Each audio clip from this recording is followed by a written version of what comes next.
It's my pleasure to be here. My many thanks to PPP and the organizers. This is a lovely setting. It's always hard to follow in Suzanne's footsteps, so yes, I'm going to try to dress my talk just like she does. So my Ethiopian students got this for me. So we're going to stay in Africa as well and talk about post-domestication divergence, specifically of chickpeas. So for those of you who've had a little bit of biblical training, all too common for those of us growing up in the US. The Queen of Sheba is a biblical character who leads a caravan from what we now think is Yemen or into Ethiopia, Eritrea, to the Middle East, to Jerusalem, to meet with King Solomon and initiate trade contacts, cultural exchange. To Americans, it's just, or North Americans, it's a biblical footnote. To Ethiopians, it's a central cultural concept. Everything in Ethiopia is named Queen of Sheba, from airline lounges to hotels to restaurants. She's a central figure of particularly Amharic, but general Ethiopian Judeo-Christian heritage. Ethiopians, in addition to a number of indigenous crops, grow a number of fertile crescent crops like wheat, barley, chickpea, lentils, fava beans, even grass peas, all of which are of sort of deep cultural significance in Ethiopia.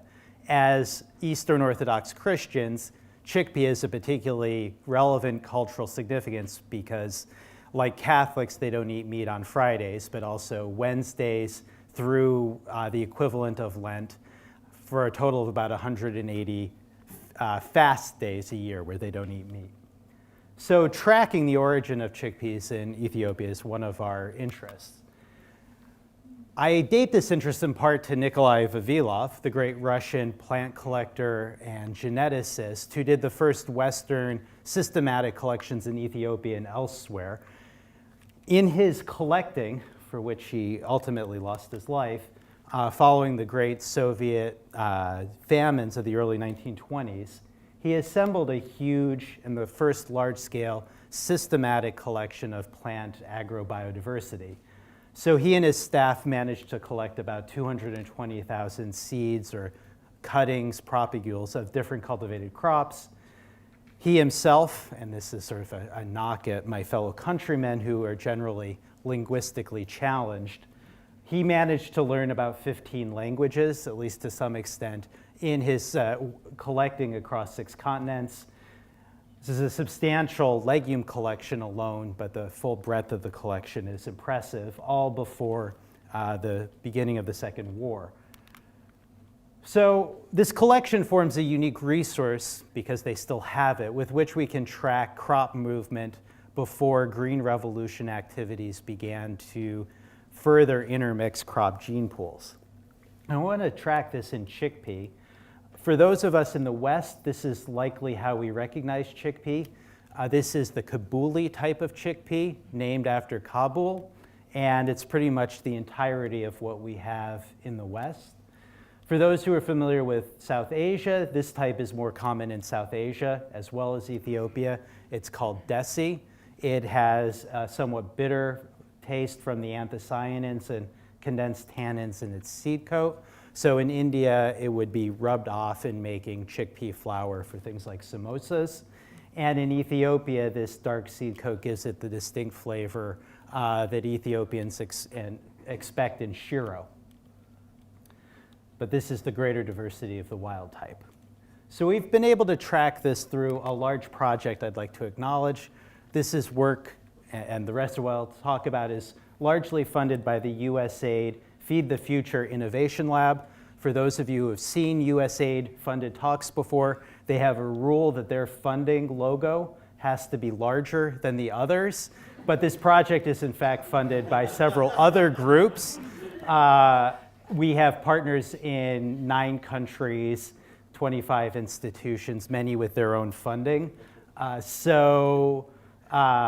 The Russian part of this is funded independently in Russia and led by an excellent bioinformatics student, Anna Ngolkina, and Alonia Sokolova, as well as some of our Ethiopian colleagues, Kassier, who was, among other things, willing to take me out shopping in Addis.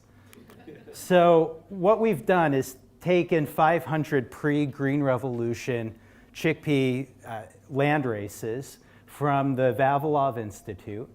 These survived the 900-day siege of Leningrad and have been maintained since then, and before then.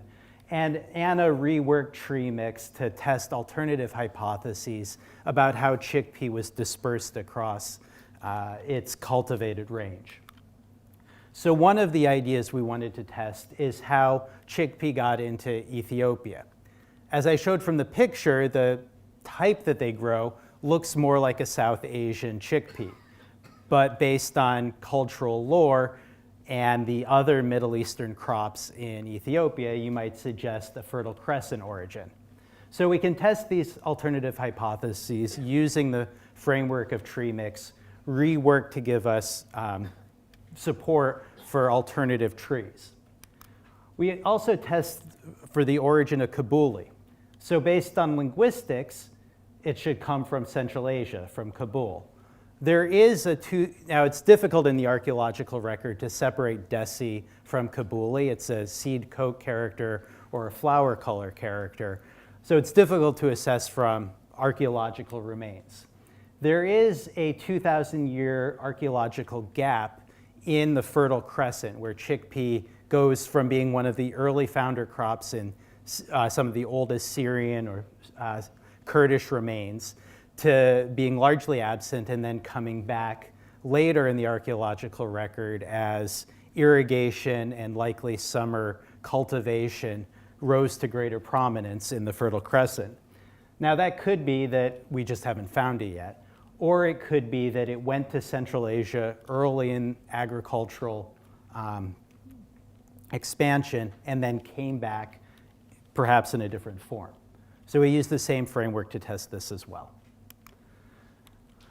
So as a first step, we needed to calculate how far apart accessions were. So we have coordinates for where Vavilov, or coordinates or a village name for where Vavilov and his staff collected.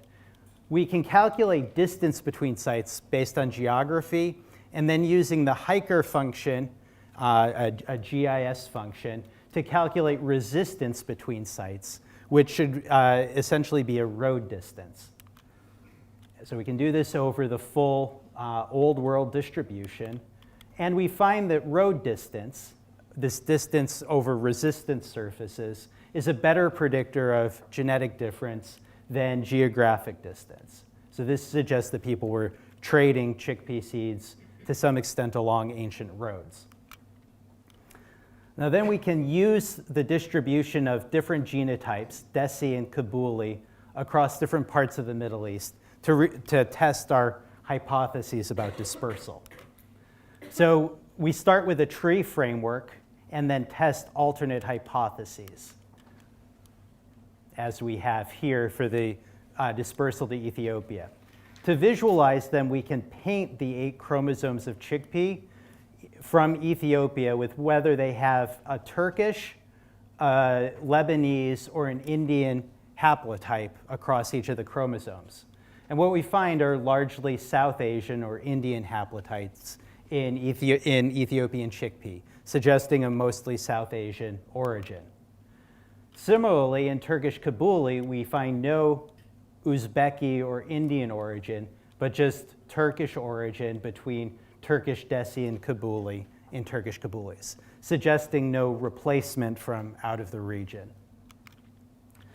When we look at Kabulis in Morocco, this hasn't expanded well. In Morocco, Lebanon, and Uzbekistan, we find a little bit more admixture among regions, particularly in Morocco showing a Lebanese signature, as we might suspect from Phoenician movement into Morocco.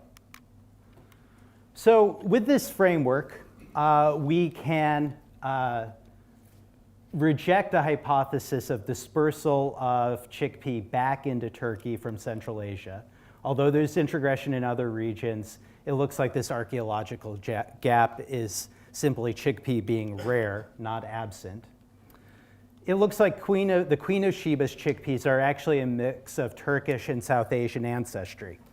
Despite the extent to which Ethiopian cultural history relies on a Middle Eastern or Judeo-Christian origin of a lot of their traditions, the same trade routes that took frankincense and myrrh to the Middle East had people moving across the Indian Ocean or around it from early times, and certainly South Asian movement into East Africa would have occurred with chickpeas, with mangoes, with pigeon peas. Considering road distance is important for understanding landrace diversification, and we think the modifications we've made to tree mix will remain useful for testing alternative hypotheses. So with that, I'd like to thank all of my collaborators on a large international project, particularly those in Ethiopia and Russia. Thank you for having me, and I look forward to your questions.